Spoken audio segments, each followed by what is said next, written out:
So guys, a lot of news has happened in just a small fragment of time. We have a lot of JP news, but we also have first looks into BT15, which I'm excited. They have given off exactly what we needed to see to justify it. So what am I talking about BT15 for? So guys, we had a bunch of news drops. No big news that I would love to say that we're getting a simulator of some sort, but you know what? We'll work with what we got. First off, they announced this beauty of a deck box. You know what it is, and this is pretty awesome looking, and it comes with a bunch of cards that are reprints, and it's pretty cool. Hopefully we'll see it on Premium Bandai sooner than later. And then we also got to look at what limited set is going to be like for July, and it's all Ghost Game theme with some couple reprints, which we want to see, and that's going to be huge. But the big takeaway here is that we got our first look at what BT15 is going to have.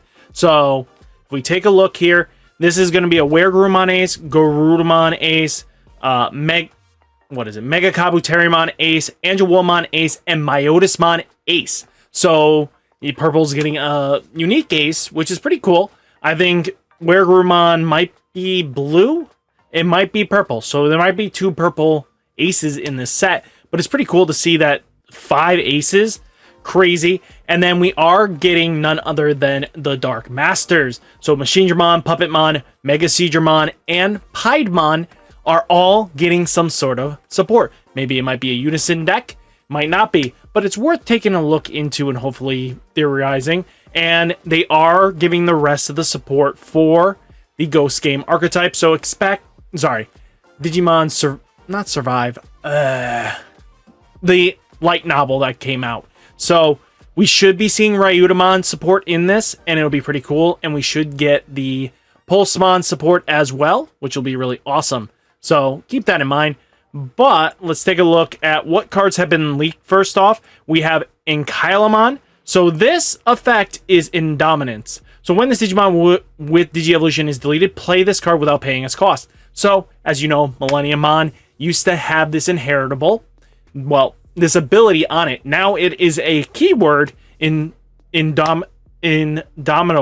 So this is going to be very unique, and it'll be very interesting to see. So now your Digimon get a second win, kind of, as long as your opponent can't strip all their sources away. As long as there's one, you're going to get a free Digimon back. So now your deleted Digimon don't often just disappear into the void, which is pretty good. But inheritable all turns while this Digimon is suspended, gain 1 memory. And then let's talk about the big boys that we want to talk about. EX5's Coronamon and Lunamon, Koi and Soya and Koho. Yeah. So, as you know, I'm a huge Lunamon stan. I have a playmat, and you all know this. But it is blue and red. Kind of hoping that it was this color combination. It's been a hot second since we've had a deck theme around that. I really wasn't hoping for purple yellow. I really wanted the blue red, and I wanted to take credit that I did call the blue red first. So definitely enjoy this, but it's very interesting. So when Digievolving on top of a level 2 Light Fang or Night Claw traits, it costs 0, so you won't be restricted. There'll probably be 2 Digitama, 1 for Coronamon, 1 for Lunamons. Their Digitama will be in the set, and it'll be very interesting to see what they do with it. But they both have this starter main phase. They have some way of gaining memory of some sort. So starter main phase, if you have a Tamer with Night Claw or Light Fang, gain 1 memory, which is not bad. And this is very interesting because this is the starter main phase effects that, you know, the other super rare Digimon have that have some sort of starter main phase effect, but they are just regular uncommons this time around. So inheritable main once per turn by placing the top card of the Digievolution with Light Fang or Night Claw traits as a bottom Digievolution card of the Digimon, gain 2 memory. So this can lead to being very interesting dynamics. I like the concept because you take the top, bring it to the bottom, basically bringing this into an inheritable effect and gaining 2 memory, which could mean that if they set you to 3 through your memory tamer, and then you gain 2 more, that's 5, you could easily go 1, 2, up all the way to a full climb, And it'll be very interesting, and especially because you can change up how the stack goes. And you'll get multiple, you know, inheritables, multiple effects. And it'll be quite interesting. And I want to see what cards we'll actually get in this set. So then we have, you know, the same thing with Lunamon, but the starter main phase, by returning one of your Digimon to its owner's hand, gain 2 memory. But it has the same inheritable as Coronamon, but it just has to bounce one of your Digimon to its owner's hand to gain that 2 memory. So you gain 2 off here, you gain 1 off here. Not a bad trade-off, especially because it's main once per turn. You choose, it's not mandatory, so that is a choice here, and that's not terrible. And then let's see the Light Fang card, which is your memory set of the deck. Start of your turn, if your memory is 2 or less, set your memory 3. On play, main, by suspending this tamer, place the top card of one of your Digimon with Light Fang or Night Claw trait as its bottom Digi-Evolution card. You may Digivolve one of your Digimon into a Digimon card from your hand without paying its cost. So this card will see a lot of fundamentally great use, and that's going to be powerful. And being able to move certain pieces down means you can proc different when Digivolving effects, gaining you multiple uses out of megas that might have been dead in your hand or something like that. While you're climbing and raising, you can get a mega on board and then just set yourself up that way. I think that's pretty awesome. Depends on if the megas have inheritables and they get really strong. So it's just worth taking in mind here. But the Nightclaw version of Soya and Koho, your turn, when an effect places the top card of your Digimon as a bottom Digi-Evolution card, spend this tamer, gain 1 memory.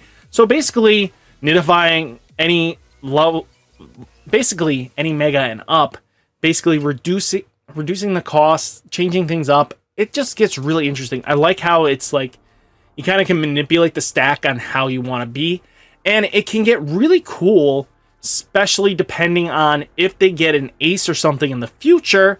That could be really awesome, because then you can go like, well, I'm going to move the ace to the bottom of the stack, and now I can set up another ace on your follow-up turn, which can be quite powerful. But this also started your opponent's turn by placing a same level Digimon from your Digi-Evolution cards of one of your Digimon with a Nightclaw or Light Fang traits without paying its play cost. So 2 of your Digimon may DNA Digivolve into a Digimon card in your hand by paying its DNA Digivolve cost. Digivolve played by this effect return to its owner's hand at the end phase. So what's really interesting is that probably we're going to see Dianamon and Apollomon have play skills. Or the Ultimates will as well. We'll have to see what happens there. But this is really awesome to see how they're trying to make it very uniquely different. And I like it a lot. It's very different to what we've had in the past. Then we have like Siriusmon Ace. You know, this can Digivolve on a level 5 Gamamon for 4 costs, but it's an ace. So on play, when Digivolving, you may place 1 card with Gamamon in its text from your hand at the bottom of this Digi-Evolutions. So the normal shenanigans is what you're going to do. But then delete one of your opponent's Digimon 8,000 DP, and then for each color in this Digimon's Digi-Evolution cards, add 1,000 to the max of the DP deleted by this effect. So most instances, you should have at least 4 colors. So this can kill most 12,000 DP Digimon very easily. So just keep this in mind. But, you know, once per turn, when a Digimon is deleted, gain a memory. Really powerful. Then we have like the Jellymon here. This is pretty cool. I like it. They used a lot of the anime art, which is kind of expected here. I wasn't expecting anything different. But Jellymon starter main phase, if you have 7 or less, draw a card. Inheritable when attacking, if you're 7 or less, draw a card. So, especially because you want to keep that momentum of trashing cards and then cycling back them to the bottom of the deck, and just keep doing that indefinitely. This is really useful. Then you have Tesla Jellymon. So when attacking by trashing 1 blue card from your hand, this Digimon cannot be deleted by battle until the end of turn. So this can get really nasty, because this 1 attack makes it so it can't be deleted by battle. Means that when you swing in, unless it's an option, this Digimon's surviving. It's a pseudo jamming, but this is a permanent if you Digivolve up and have a way of unsuspending, then you can do more kind of scenario. When attacking, if you have 7 or less cards, draw a card. Definitely gave the draw engine back to this deck, which it kind of needed. And then you have Thesismon, or Thesis. On play, when Digivolving by trashing 2 blue cards from your hands, unsuspend 1 of your Digimon and 1 of your Kyoshiros. And this Digimon gains blocker until the end of opponent's next turn. So this is where you're going to get the restand, which is not bad. And then all turns, once per turn, when trashing a card with Jellymon in its text from your hand, unsuspend this Digimon. So this makes it so you can get double blocks. Very useful, especially in the long game. And then we have Amphiamon. So hand, counter, burst evolution. But on play, when digivolving, you may trash up to 2 blue cards in your hand. For each card trashed by this, up to 4 blue cards, not 2. For each card trashed by this effect, trash 1 card from the bottom of your opponent's Digimon or Tamers. Then return one of your opponent's Digimon or Tamers with no cards under its owner's hand to its owner's hand. Bouncing removal Tamers, really good. Amphiamon's really interesting. I like it. It's going to be very unique, and I think this is going to be worth keeping an eye on, especially because removing a Tamer off the board sometimes really makes them have to replay it hardcore, and sometimes that means bouncing a memory setter or a memory gainer or something like that. Something useful that gets it off the board, and it's not level restricted. So then when attacking by returning 3 cards with Jellymon and text from trash to the bottom of your deck, this Digimon gains security +1. Because you can combo this with Siriusmon, this thing gets first check will be 2 security, then followed by 3 security because of it's not a once per turn skill, as long as you can meet the requirements of 3 jellies. Then you have Inkylamon. So trash main by returning one of your Tamers to the bottom of its owner's deck. Play this Digimon for its cost. Reduce the play this Digimon by that cost of the Tamer returned by this effect. So return to level 4. This thing comes in at 7, which isn't terrible. But on play, when Digivolving, trash the bottom 3 Digivolution of one opponent's Digimon, and then all your opponent's Digimon with no Digivolution cannot attack until the opponent's next turn. So locks them out, can't do anything. Then we have Publimon. So security at the end of battle, play this without paying its cost. End of attack, place this Digimon at the top of your security stack. So as long as it survives, you get to put it at the top of the security stack. So security control might want to pick this card up. It's not bad for a 5000 beat stick for a level 4 that just constantly just comes in, and then as long as it doesn't die, maybe get some extra damage in. Just a constant bouncer that constantly goes on and off of the board at extreme rates. And it's not a bad thing, especially if you're playing Magnum on Ace. If they hit this in security, then you can go into Ace. That's not terrible either. Then we have Angoramon. So start a main phase, so they're all the same kind of. If you have a Tamer in play, gain 1 memory. Your turn while this Digimon has Angoramon in its text, it gains plus 2000 DP.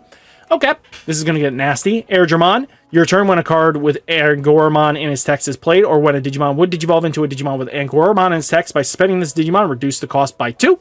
So reducing, making this free climb ups. We gotta love it, right?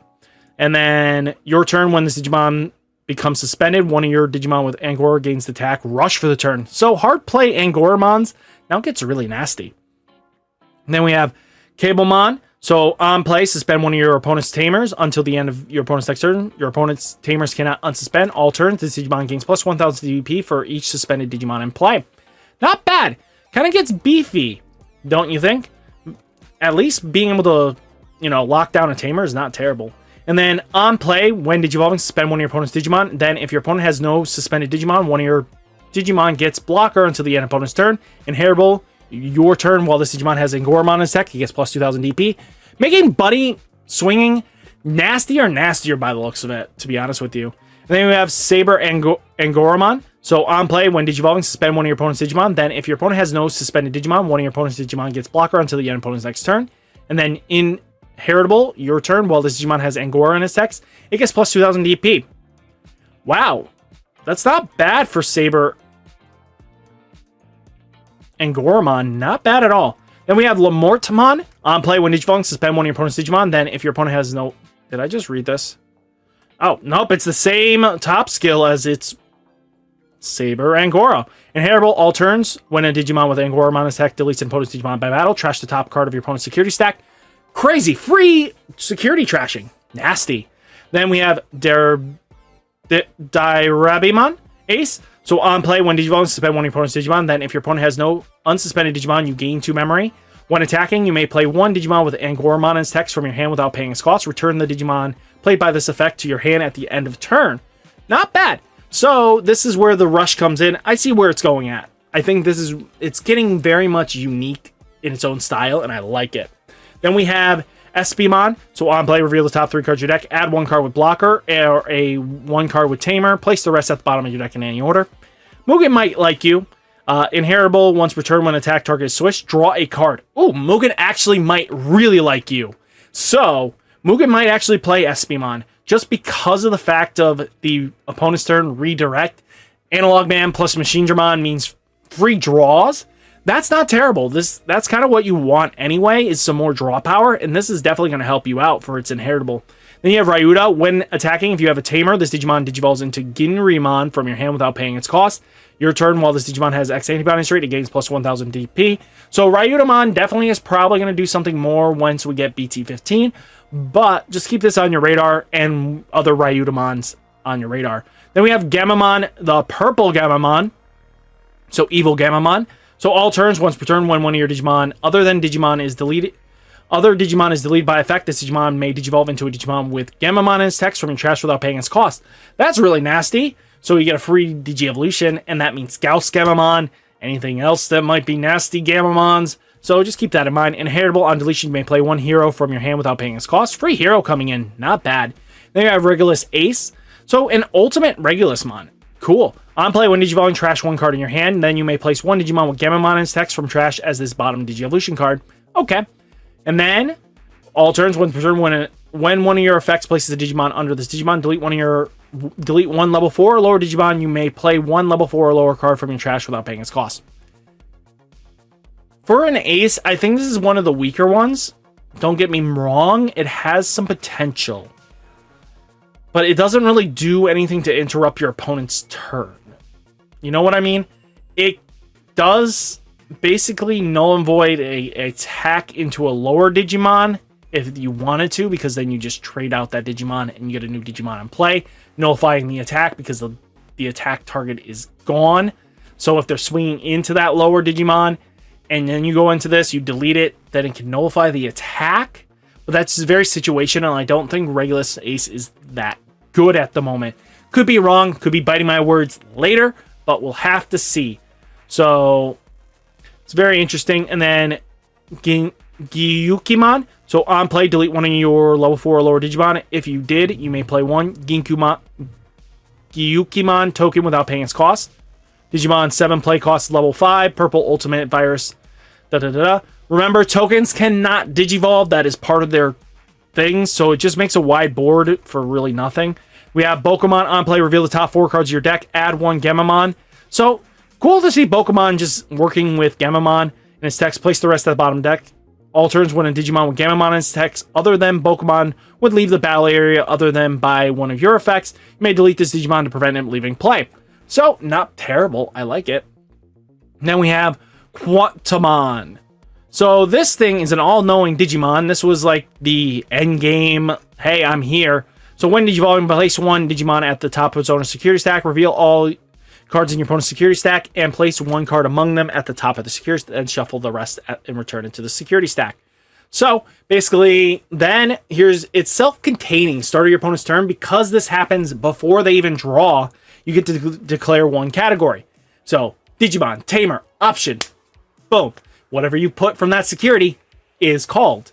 So declare one card type, then reveal the top card of your opponent's deck. If that card is of the declared category, this Digimon cannot be affected by effects of cards declared of the declared cards category for the turn. Return the reveal card to the top or bottom of the owner's deck. Afterwards, you get to bottom deck this card afterwards, and then they draw.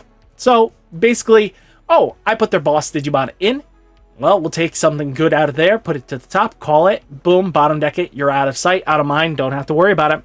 And then we do have purple and blue MetalGarurumon X-Antibody. Keep an eye out for where Garurumon X-Antibody, Garurumon, and Gabumon of the set. They should be blue purples, and I'm going to be saying this why here. So Digivolves onto one of your MetalGarurumon's blocker. When Digivolving, if your MetalGarurumon or X-Antibodies are in this Digi-Evolution cards, all your opponent's Digimon gain when attacking lose 4 memory.